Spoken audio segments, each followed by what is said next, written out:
welcome to The Handmaid's Tale Novel Insights, Real Impact. I'm Samara, a freelance investigative journalist with a penchant of dystopian parallels and a very caffeinated personality.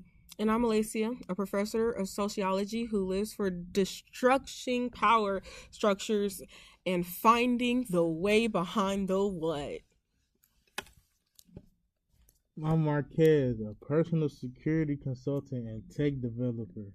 I spend my days thinking about how to keep people safe in an increasingly digital world. And I'm Gabriela, a bioethicist, public health researcher. I look at the intersect of medical technology and human rights. We're your guides through the chilling world of Gilead. Today, we're diving into the heart of Margaret Atwood's masterpiece, the systematic control over women's bodies. We aren't just looking at the ink on the page, we're looking at the mirror it holds up to our own world. We'll be breaking down how biology is turned into a resource, and later dive into our mailbag and answering some 12 questions from our listener, Miss Snow White. But first, a quick message from our sponsors. Take it away, Marquez.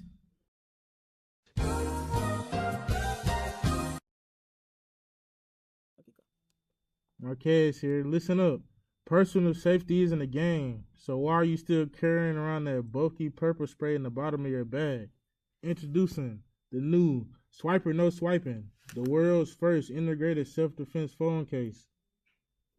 We engineered a high-pressure mace canister directly into your smartphone housing. It's sleek, it's discreet, and it's always in your hand.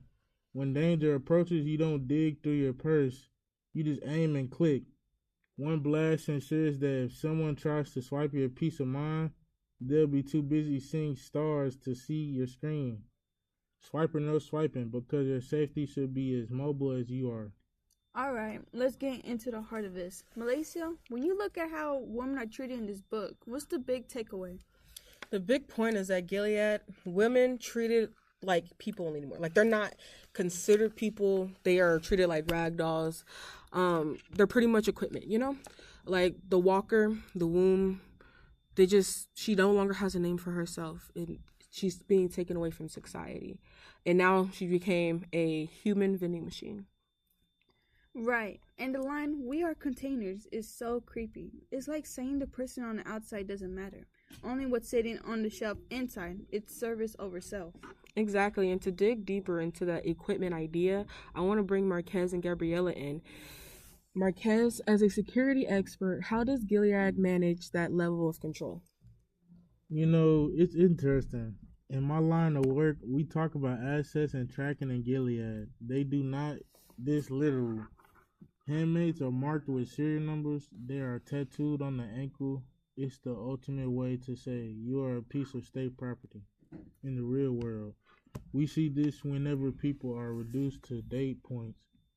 It makes it much easier for the system to mistreat you if they're just a number on a spreadsheet. That is chilling. If I'm just a number, you don't have to care about my dreams or my personality. You just care if the part is working. It's a way to kill the soul before they even touch the body.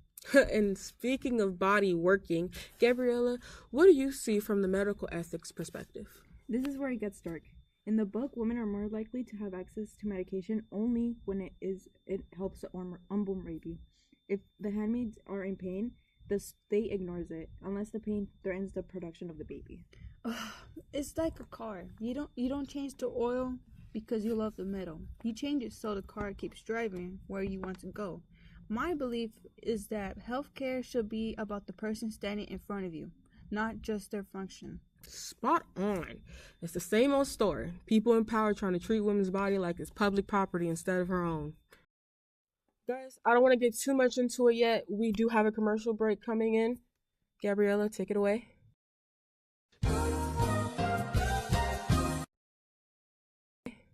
Hey guys, it's Gabby here.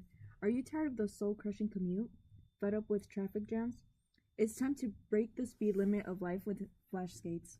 A revolutionary nano-thresher technology attaches to any shoe, giving you the power to zip from point A to point B in 5 seconds flat. No fuel, no pedals, just pure velocity. Flash Skates, get there before you even leave. We're back. It's time for our mailbag segment with questions from our listener, Snow White. Question 1. To what extent does the book suggest that controlling women's bodies is the main way to keep political power? The book says if you control the source of life, you control the country. In Gilead, the government isn't just obsessed with babies because they're cute. They're obsessed because whoever decides who can have a baby holds all the cords. And we see that in the news all the time, sadly. Whether it's law about birth control or health care, it often feels like a debate isn't just about the health. It's about who gets to be the boss of someone else's future. Second question. How are cultural, religious, and political stories used to justify this control? This is the Gilead excuse book. They use religion to say God wants it, and politics to say the country will die out if we don't do this. And we hear the same echoes today. Politicians talk about falling birth rates as a reason to limit person's choice. It's the same trick, using the big idea to take away personal right. Exactly. Just like whenever they take away the rights of women from abortions just because they think that a fetus is a reason for them to not keep living their own lives. Yeah, and it's stupid because are they going to help? Probably not. Right. Last question. How does regulating bodies mess with identity and the ability to fight back? This is the saddest part. When the state takes over your body, you start to feel like you aren't you anymore. They don't even get to keep their name. They become Offred or Offglyn. But the resistance is there. It's in the small things, the circuit notes that were scratched into the closet. Even today, when people feel squeezed, you see that same spark. Protests and people refusing to stay quiet. You can try and regulate a body, but it's a lot harder to regulate your spirit. Thanks for those amazing questions, Snow White. That's all for today. Huge thanks to Malaysia, Marquez, and Gabriella. Remember, history isn't just behind us. Sometimes it's a warning for what's ahead.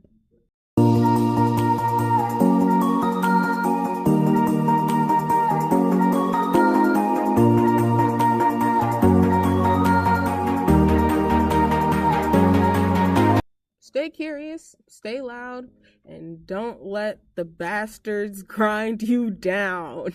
See you next time.